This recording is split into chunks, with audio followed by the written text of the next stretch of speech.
తెలంగాణలో మావోయిస్టుల అలజడులు పెరగడానికి కారణమేంటి? అబుజ్మడ్ అడవులు ఖాళీ కావటం, పోలీసుల పహారా పెరగడంతోనే వారంతా తెలంగాణ వైపు వస్తున్నారా? తెలంగాణ వైపు వచ్చినటువంటి మావోయిస్టులు ఎక్కడి నుంచి వస్తున్నారు?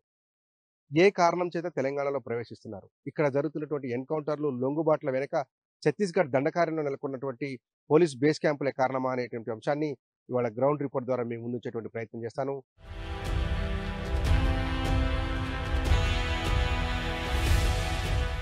ఇప్పటివరకు మావోయిస్టు ప్రభావిత ప్రాంతంలో ఎవ్వరూ అడుగు పెట్టినటువంటి కవరగట్ట ప్రాంతానికి మనం వెళ్తున్నాము. ఛత్తీస్‌గఢ్‌లో ఉన్నటువంటి అత్యంత ప్రమాదకరమైనటువంటి మావోయిస్టు స్థావరంగా విరాజిల్లుతున్నటువంటి కవరగట్ట ప్రాంతం బీజాపూర్ జిల్లాలో ఉంటుంది. ప్రస్తుతం మనం ఆ కవరగట్ట ప్రాంతానికి చేరుకున్నాము. ఇక్కడ మావోయిస్టులు వర్సెస్ భద్రతా బలగాల యుద్ధ వాతావరణం ఎట్లా ఉందనేటువంటి వాతావరణాన్ని మీకు చూపించేటువంటి ప్రయత్నం చేస్తాను. ఇది ఎక్స్‌క్లూజివ్ గ్రౌండ్ రిపోర్ట్. ఇప్పటివరకు ఏ మీడియా సంస్థ కూడా ఇంత లోపలికి, ఇంత బీజాపూర్ జిల్లాలో కవరగట్ట ప్రాంతానికి వచ్చింది లేదు. వరుసగా ఏర్పాటైనటువంటి పోలీసు ఔట్ పోస్టులు, బేస్ క్యాంపులు ఇటు మావోయిస్టులకు సవాల్ చేస్తుంటే నెత్తుటి బాకీ తీర్చుకుంటామని మావోయిస్టులు కూడా అదే స్థాయిలో సవాల్ చేస్తున్నారు. దీనికి అంతం ఎప్పుడు? రండి నాతో పాటు మీ అందరికీ ఒక ఎక్స్‌క్లూజివ్ గ్రౌండ్ రిపోర్ట్ చూపిస్తాను.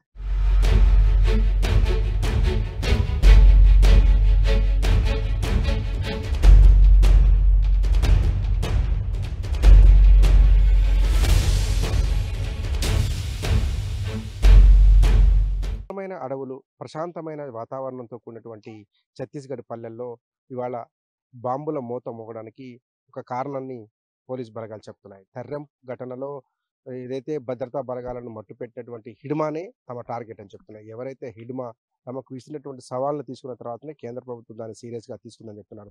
మనం ఉన్నటువంటి ఈ ప్రాంతం దగ్గర దగ్గర మనం చాలా లోపలికొచ్చినటువంటి నేపథ్యంలో ఈ కవరకట్ట ఏరియా ప్రాంతంలో 2013లో జరిగినటువంటి కేకేడబ్ల్యూ ఎన్‌కౌంటర్ తెలంగాణకు సంబంధించినటువంటి కేకేడబ్ల్యూ ఎన్‌కౌంటర్‌లో దాదాపు మొత్తం 13 మంది మావోయిస్టులు తెలంగాణ క్యాడర్ చెందినటువంటి మావోయిస్టులను ఇక్కడే మట్టుపెట్టారు. ఇదే ప్రాంతంలో మావోయిస్టులు ప్రతీకార దాడిలో చేసినప్పుడు ఒక శివ అనేటువంటి ఇన్స్‌పెక్టర్ కూడా చనిపోయినట్టు ఈ స్థానిక ప్రజలు చెప్తున్నారు. ఇక్కడే అతని డెడ్ బాడీని పడేసి ఎలా తీసుకెళ్తారో తీసుకెళ్ళండి అంటూ మావోయిస్టులు సవాల్ చేస్తే 4 రోజుల పాటు మనం చూపిస్తున్నటువంటి దృశ్యాలలో ఉన్నటువంటి ప్రాంతంలోనే ఆ ఇన్స్‌పెక్టర్ డెడ్ బాడీ పడి ఉంది. 4 రోజుల తర్వాత కొంతమంది మావోయిస్టు మీడియేటర్లు కావచ్చు, మీడియా ప్రతినిధులు కావచ్చు, రాయబారం నేర్పినటువంటి నేపథ్యంలోనే ఆ డెడ్ బాడీని తీసుకెళ్లేందుకు మావోయిస్టులు అనుమతి ఇచ్చారు. ఇప్పుడు ఈ పల్లెలలో జరుగుతున్నటువంటి ఆధిపత్య పోరులో 2-3 వేల మంది ఉండేటువంటి మావోయిస్టులుని ఏరివేసే లక్ష్యంగా జరుగుతున్నటువంటి క్రియలో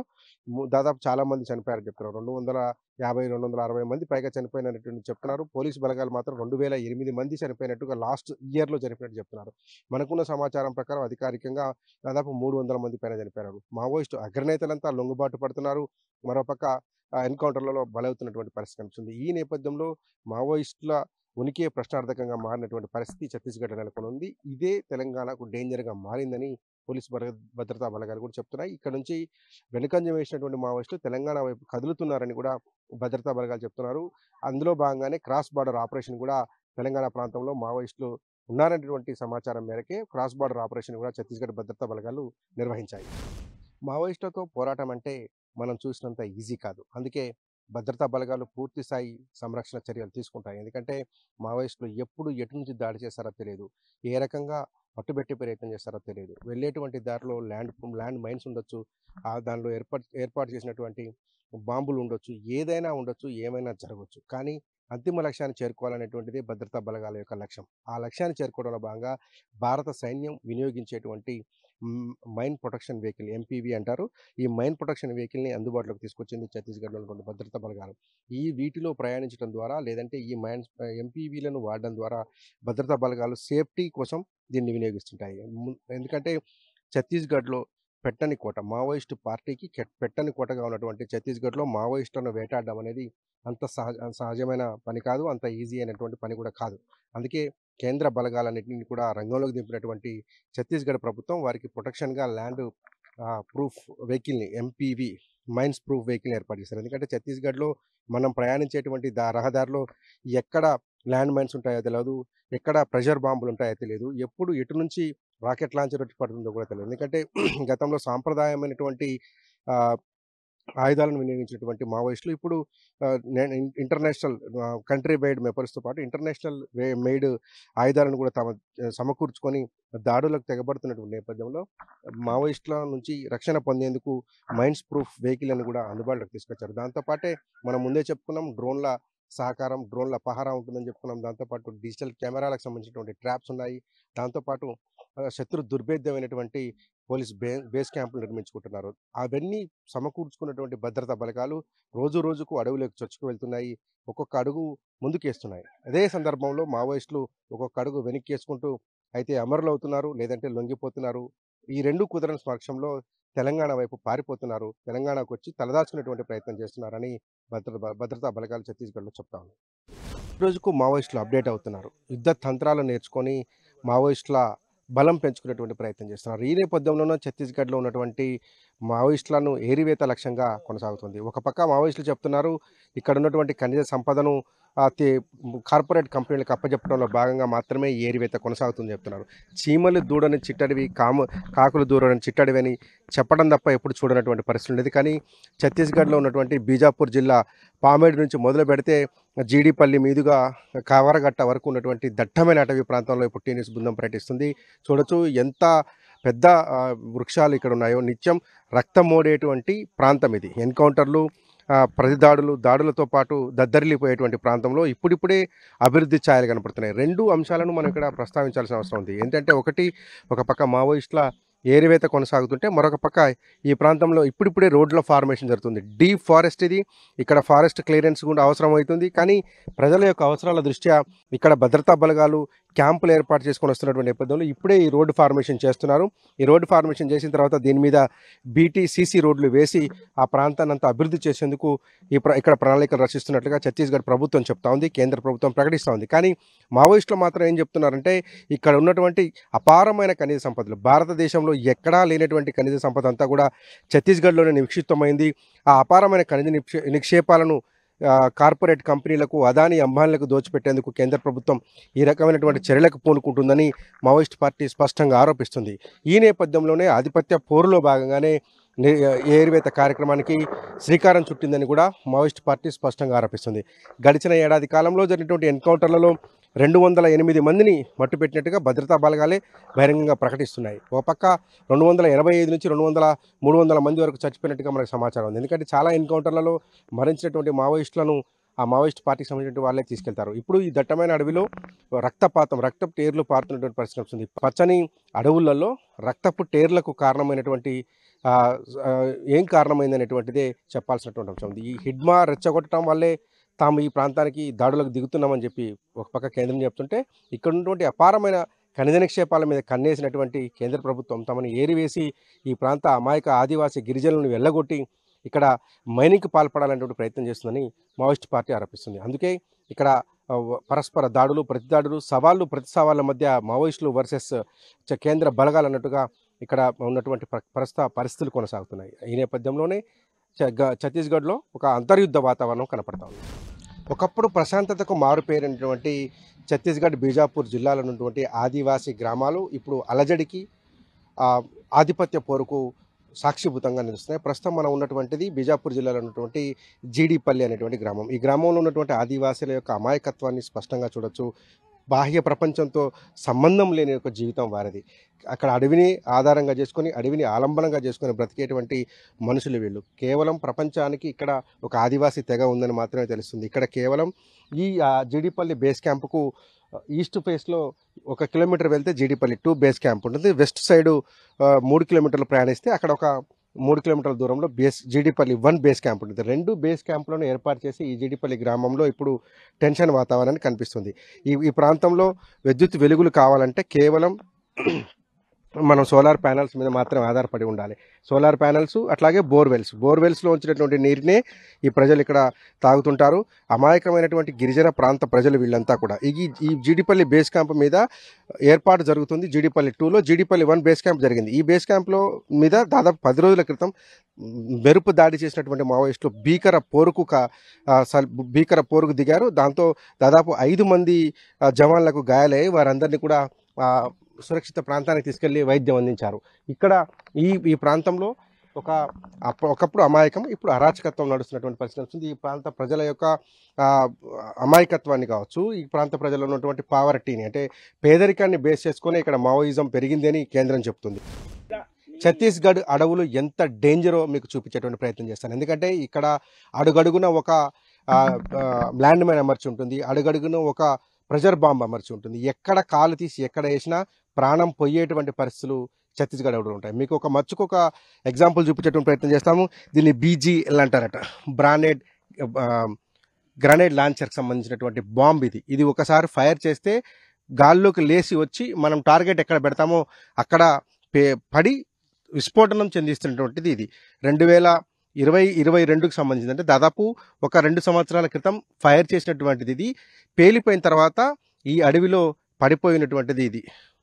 బ్యారెల్ గ్రనేడ్ లాంచర్ అంటే మావోయిస్టుల ఏరువేతలో భాగంగా పోలీసులు వాడి ఉండొచ్చు, లేదంటే పోలీసుల మీద దాడిలో భాగంగా మావోయిస్టులు వాడి ఉండొచ్చు. అంటే దీని మీద ఉన్నటువంటి సింబల్స్ అవి చూస్తే కనుక ఇది గవర్నమెంట్ సైడ్ నుంచి ఉపయోగించినట్టుగా మనకు అర్థమవుతుంది. కాబట్టి ఇది మావోయిస్టులను లక్ష్యంగా చేసుకొని భద్రతా బలగాలు పేర్చినటువంటి బీజీఎల్గా చెప్తున్నారు. అంటే అడవులు ఎంత డేంజరస్గా ఉంటాయో, ఇక్కడ అడుగు తీసి అడుగు వేయడం ఎంత దారుణంగా ఉంటుందో, ఎలాంటి పరిస్థితులను ఫేస్ చేయాల్సి ఉంటుందో చెప్పేటువంటి పరిస్థితుల్లో భాగంగా ఈ యొక్క ఎక్స్క్లూజివ్ దృశ్యాన్ని మీకు చూపించేటువంటి ప్రయత్నం చేస్తున్నారు. అంతం లేని ఆధిపత్య పోరులో అన్నలొక వైపు, చేయి సాధించే క్రమంలో భద్రతా బలగాలు మరొక వైపు వెరసి ఛత్తీస్గఢ్ అడవులను యుద్ధ వాతావరణాన్ని క్రియేట్ చేస్తున్నాయి.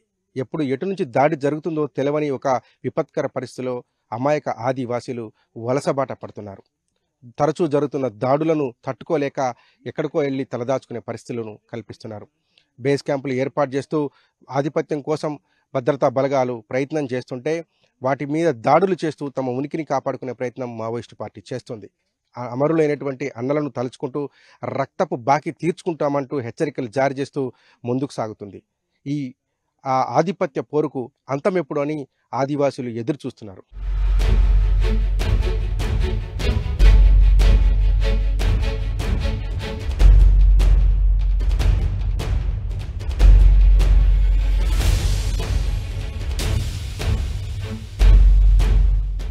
ఒకప్పుడు జనతన సర్కార్ పేరుతో సమాంతర ప్రభుత్వాన్ని నడిపినటువంటి మావోయిస్టులు ఇవాళ ఉనికి కోల్పోవడానికి కారణం మన వెనకాల ఉన్నటువంటి బేస్ క్యాంపులు. మొత్తం తెలంగాణ ప్రాంతం నుంచి మొదలు పెడితే, తెలంగాణలో ఉన్నటువంటి చలిమల దగ్గర నుంచి మొదలు పెడితే చలిమల, పామేడు, జీడిపల్లి 1, జీడిపల్లి 2 నుంచి మొదలు పెడితే ధర్మారం, ఆ తర్వాత కవరకట్ట, ఆ తర్వాత తర్రెం వరకు ఉన్నటువంటి టేకులగూడ, తర్రెం నుంచి మొదలు పెడితే అన్ని బేస్ క్యాంపులు ఎవ్రీ 5 కిలోమీటర్స్కి ఒక బేస్ క్యాంప్ ఏర్పాటు చేయడంతో ఈ ప్రాంతంలో మావోయిస్టుల పైన భద్రతా బలగాలు ఒక పైచేయి సాధించాయని చెప్పుకోవచ్చు. Operation Hidma the most wanted Maoist of India అని చెప్పొచ్చు.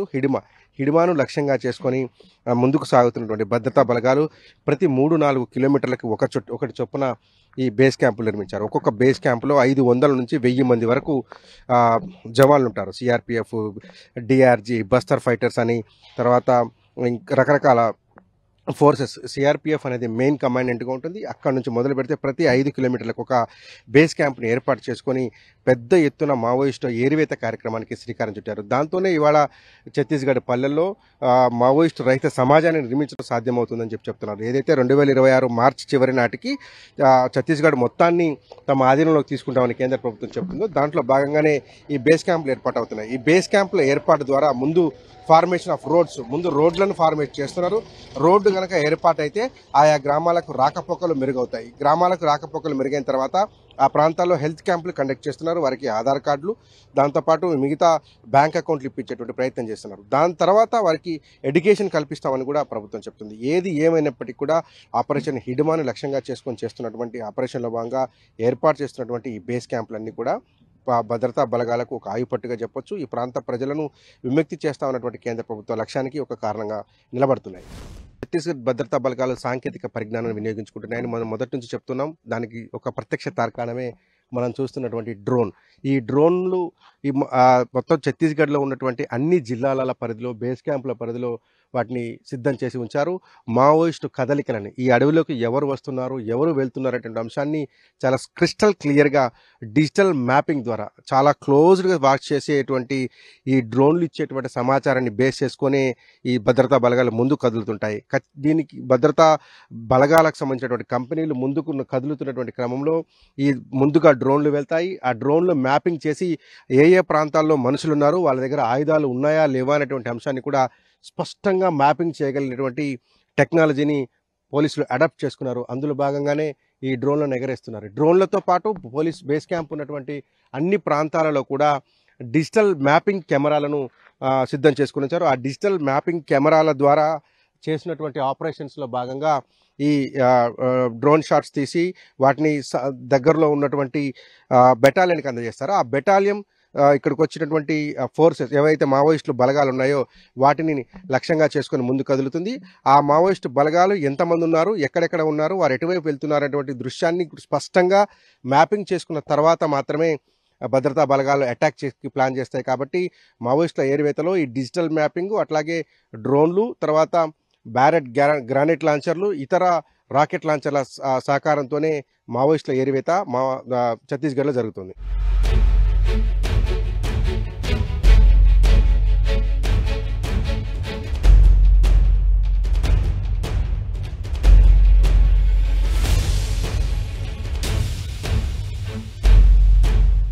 భావి భారత పౌరులు వీళ్ళు. ఇప్పటి వరకు ట్యాబ్లెట్ అంటే తెలియని ఛత్తీస్గఢ్ పల్లెల్లో ఇప్పుడు మెడికల్ క్యాంపులు నిర్వహిస్తున్నారు. ఒక పక్క తీవ్రమైన అంతర్యుద్ధాన్ని ఎదుర్కొంటున్నటువంటి మావోయిస్టు ప్రభావిత పల్లెల్లో ఇప్పుడిప్పుడే సంక్షేమం వస్తుంది. ఇక్కడ ఆధార్ కార్డు అంటే తెలియని పరిస్థితులు ఉండేవి, రేషన్ కార్డు అంటే తెలియని పరిస్థితులు ఉండేవి. ఒకప్పుడు ఇక్కడ జనతన సర్కార్ నడిచేటువంటి పరిస్థితులు ఉండేవి. కానీ ఇప్పుడు అంతర్యుద్ధం ఒక పక్క నడుస్తూనే ఉన్నప్పటికీ కూడా మరొక పక్కన సంక్షేమము, ప్రజా ఆరోగ్యాన్ని కూడా అదే సమాంతరంగా నిర్వహిస్తున్నారు. ఈ పిల్లల్లో ఎదుగుదల చాలా తక్కువగా ఉంటుంది. ఇక్కడ ఆరోగ్యానికి సంబంధించినటువంటి ఎటువంటి ప్రికాషన్స్ తీసుకునేటువంటి పరిస్థితులు గతంలో ఉండేవి. కానీ ఇప్పుడిప్పుడే ఈ పల్లెలకు రోడ్లు రావటం, రోడ్లతో పాటు భద్రతా బలగాలు రావటం, దాంతోపాటు హెల్త్ క్యాంపులు కూడా నిర్వహిస్తున్నారు. ఇక్కడ తహసీల్దార్ మనతో ఉన్నారు, ఆయనతో మాట్లాడదాం. సార్, क्या चल रहा है यहाँ पे? इतने लोग बाहर से एक एनकाउंटर चल रहा है बोल के बोल रहे हैं, यहाँ तो अभी हेल्थ कैंप्स कंडक्ट कर रहे हैं, वो संक्षेम भी चल रहा है ना, क्या हो रहा है छत्तीसगढ़ के गाँव में? आप जैसा देख रहे हैं आज कवरगट्टा गांव पे, आप जैसा देख रहे हैं आज कवरगट्टा गांव में शिविर लगा हुआ है। इसके पहले ही 2 दिन पहले ही यहाँ सीआरपीएफ का कैंप लगा हुआ है। तो कलेक्टर साहब के निर्देशानुसार ऐसे पहुंचविहीन क्षेत्रों पे जहां पर प्रशासन आ नहीं पहुंच पा रहा है तो उनको सुविधाएं मुहैया कराने के लिए आज हम लोग यहाँ पर शिविर लगाए हुए हैं। और यहाँ पर सभी विभाग के, चाहे से स्वास्थ्य विभाग हो गया और राजस्व विभाग हो गया, यहाँ पर और इसके अलावा आधार कार्ड हो गया, आयुष्मान कार्ड बनाने के लिए सारी सुविधाएं यहाँ पर मुहैया कराई जा रही है, ताकि इनको जो है दूर कहीं तर्रे अथवा मुख्य रोड पे जाना ना पड़े। तो आज ही यहाँ पर पूरा प्रयास किया जा रहा है कि अधिक से अधिक लोगों का आधार कार्ड और आयुष्मान बन जाए। तो माओवाइस्ट प्रभाव कैसे है ये गांव में? कैंप लगने के बाद इस प्रकार का उनको सुनने को तो नहीं आ रहा है, क्योंकि जैसे जैसे कैंप लगेंगे वैसे वैसे इन सब चीज़ों से लोगों में भय समाप्त होगा। Thank you so much. ఆయన తహసీల్దార్ చెప్తున్నారు, ఇప్పటి వరకు ఈ ప్రాంతంలో మావోయిస్టుల ప్రభావం ఉండేది, క్యాంపులు పెట్టిన తర్వాత ఆ ప్రభావం తగ్గుతూ వస్తుందని చెప్తున్నారు. దాంతోపాటు అందరికీ కూడా బీపీ చెక్ చేయడం కావచ్చు, ఇతర రక్త పరీక్షలు నిర్వహించడం కావచ్చు, వారికి అవసరమైనటువంటి మందులు ఇస్తున్నారు. దాంతోపాటు ఈ హెల్త్ క్యాంప్లో చాలా వీక్గా ఉన్నటువంటి వారిని గుర్తించి ఇన్పేషెంట్లు, మన దగ్గర చెప్పాలంటే తెలంగాణలో చెప్పాలంటే ఇన్పేషెంట్లు, కార్పొరేట్ వ్యవస్థలు రాజ్యం వెళ్తున్నటువంటి పరిస్థితులు మనం చూస్తున్నాం. అంటే కార్పొరేట్ ఆసుపత్రులు మనకు వచ్చినటువంటి పరిస్థితులు. కానీ ఇక్కడ చెట్ల కిందనే ఏర్పాటు చేసినటువంటి క్యాంపులో చాలా వీక్గా ఉన్నటువంటి పేషెంట్స్కి సలైన్ కూడా ఇస్తున్నటువంటి పరిస్థితులు ఉన్నాయి. అంటే వారి ఆరోగ్యాన్ని మెరుగుపరిచేందుకు మొత్తం కూడా ఏర్పాటు చేశారు. ఈ మెడికల్ క్యాంప్లో మొత్తం వారికి ఉన్నటువంటి జబ్బులను డిటెక్ట్ చేయడంతో పాటు వారికి అవసరమైనటువంటి మందులన్నింటినీ కూడా ప్రభుత్వం ఉచితంగా సరఫరా చేస్తుంది. దాంతోపాటు ఇప్పటివరకు అనేకమైనటువంటి ప్రజలకు ఇక్కడ ఆధార్ కార్డులు కావచ్చు, రేషన్ కార్డులు కావచ్చు, ఆయుష్మాన్కి సంబంధించినటువంటి కార్డులు కూడా ఏమీ లేవని చెప్తా ఉన్నారు. సో అవన్నిటిని కూడా ప్రొవైడ్ చేస్తూ ఇప్పుడు ఈ హెల్త్ క్యాంప్ నిర్వహిస్తామని చెప్తున్నారు. ఛత్తీస్‌గఢ్‌లో జరుగుతున్నటువంటి అంతర్యుద్ధం అనొచ్చు, ఎన్‌కౌంటర్‌ల పరంపర అనొచ్చు. ఇది ఎప్పటికి ముగుస్తుంది? ఇక్కడ ఉన్నటువంటి మావోయిస్టులను తరిమి కొట్టడానికి, లేదంటే మావోయిస్టులను ఏరివేయడం కోసం కేంద్రం అనుసరిస్తున్నటువంటి వ్యూహం ఏంటనేటువంటి విషయాన్ని మనం తెలుసుకునేటువంటి ప్రయత్నం చేద్దాం. ఎందుకంటే ఇప్పటివరకు ఏ తెలుగు టీవీ ఛానల్ ఇంత ధైర్యంగా లోపలికొచ్చి ఇక్కడ ఆపరేషన్‌లో పాల్గొంటున్నటువంటి అధికారులను కావచ్చు, జవాన్లను కావచ్చు ఇంటర్వ్యూ చేసిన చరిత్ర ఎక్కడా లేదు. మొదటిసారిగా టీ న్యూస్ మాత్రమే ఈ సాహసానికి ఒడిగట్టింది. మనతో పాటు ఇక్కడ కంపెనీ కమాండెంట్ ఉన్నారు. ఆయనతోటి మాట్లాడేటువంటి ప్రయత్నం చేద్దాం. ఇక్కడ బేస్ క్యాంప్‌లో ఎస్టాబ్లిష్మెంట్ ఎట్లా జరుగుతుంది? అభివృద్ధి ఎట్లా జరుగుతుంది? అనేటువంటి విషయాన్ని అడిగి తెలుసుకుందాం. सब कैसे चल रहा है एस्टैब्लिशमेंट ऑफ बेस कैंप्स कैसे चल रहा है? हाँ, छत्तीसगढ़ में कैंप इस्टेब्लिशमेंट काफ़ी डेवलपमेंट है और राज्य के विकास के लिए काफ़ी निरंतर राज्य शासन, केंद्र शासन प्रयासरत है और अच्छे से कार्यवाही कर रहे हैं। और हम से पीछे चलने वाला पूरा नक्सलियों तो तेलंगाना तरफ आ रहे हैं, वहाँ पे भी गोलियां चला रहा है, वहाँ पे भी एनकाउंटर हो रहे हैं। क्या है उसके बाद में क्या बोलते हैं? हाँ, उसका मतलब ये है कि तेलंगाना की स्टेट भी कार्रवाई कर रही है। तो मेरे ख्याल से ऐसा लगता है कि नक्सली जो है या तो सरेंडर होंगे या तो ये हो जाएंगे। वैसे राज्य शासन भी चाह रही है कि सरेंडर कर ले, मुख्य धारा में आ जाए, जिससे सामंजस्य स्थापित हो जाए और राज्य का विकास हो। सेंट्रल होम मिनिस्टर साहब एक वादा दिए है, क्या 2026 मार्च तक पूरा माओवादी लोगों को हटाते बोल के, वो साध्य होगा? बिल्कुल हो सकता है।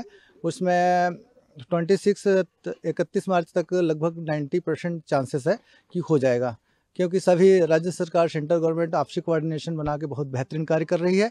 साथ में सभी सेंट्रल गवर्नमेंट का फोर्सेस है, जो पैरामिलिट्री, कोबरा और सीआरपीएफ, डीआरजी, एसटीएफ, सभी समन्वय होकर बहुत अच्छा नक्सल उन्मूलन के कार्य में कार्य कर रही है। अभी इस वर्ष लगभग 2024 और 25 के स्टार्टिंग तक 208 नक्सली माओइस्ट मारे गए हैं और कम से कम नहीं तो काफ़ी संख्या में सरेंडर भी, बड़े लीडर मतलब सरेंडर भी किए हैं और मारे भी गए हैं। कहाँ है हिडमा लोगों को पता है? इस हिडमा के ऑपरेशन चल रहा है, हिडमा आपको मिला है? हिडमा के बारे में कुछ समाचार मिले आप लोगों को? हिडमा के बारे में अभी मुख्य समाचार तो नहीं मिला है, लेकिन कंपनी नंबर 1 एंड 2 जो है तुमरेल से आगे बता रहे हैं, उसको अभी कंफर्मेशन हुआ नहीं है। लेकिन इस एरिया में बिल्कुल बैकपोर्ट में है, इस एरिया में अभी मोमेंट लगभग नहीं के बराबर है present. Thank you so much sir. Commandant చాలా గర్వంగా చెప్తున్నారు. పోలీసులు వచ్చిన తర్వాత ఈ ప్రాంతంలో అభివృద్ధి పెరిగిందని చెప్తున్నారు. అట్లాగే మావోయిస్టు ప్రభావం పూర్తిగా తగ్గిపోయిందని చెప్తున్నారు. ఒక డేంజరస్ సమాచారం కూడా మనకు ఇస్తున్నారు. ఏంటంటే ఛత్తీస్గఢ్ నుంచి వెనుకంజ వేసినటువంటి మావోయిస్టులు తెలంగాణ వైపు వెళ్తున్నారని చెప్తున్నారు. తెలంగాణ ప్రాంతంలో మావోయిస్టుల ప్రభావం పెరుగుతుంది కాబట్టి అక్కడ ప్రభుత్వం కూడా త్వరితగతిన మేల్కొని కౌంటర్లు చేయాల్సినటువంటి ఆస్కారం ఉంటుందని కూడా కమాండెంట్ చెప్తున్నారు. దాంతోపాటు ఛత్తీస్గఢ్లో ఇప్పుడిప్పుడే అభివృద్ధి వస్తుందని, డెవలప్మెంట్ కోసం తాము ప్రయత్నం చేస్తున్నారని చెప్తున్నారు. ఏదైతే సెంట్రల్ హోమ్ మినిస్టర్ చెప్పినటువంటి మాట 2026 మార్చి నాటికి మావోయిస్ట్ రహిత ఛత్తీస్గఢ్ని చూస్తామని చెప్పారో దాని వైపు తాము కదులుతున్నామంటున్నారు. ఇప్పటికైతే ఈ ప్రాంతంలో బీజాపూర్ ప్రాంతంలో కావచ్చు, సుక్మా కావచ్చు, ఛత్తీస్గఢ్ ప్రాంతంలో మావోయిస్టుల కదలికను పూర్తిగా నిరోధించడంలో తాము సక్సెస్ అయినటువంటిది బలగాలు చెప్తున్నటువంటి అంశం. ఛత్తీస్గఢ్లో జరుగుతున్నటువంటి అంతర్యుద్ధానికి సంబంధించినటువంటి ఎక్స్క్లూజివ్ దృశ్యాలు. విడుదల నాగరాజ్తో సాంబశివరావు, టీ న్యూస్, ఛత్తీస్గఢ్ దండకారణ్యం నుంచి.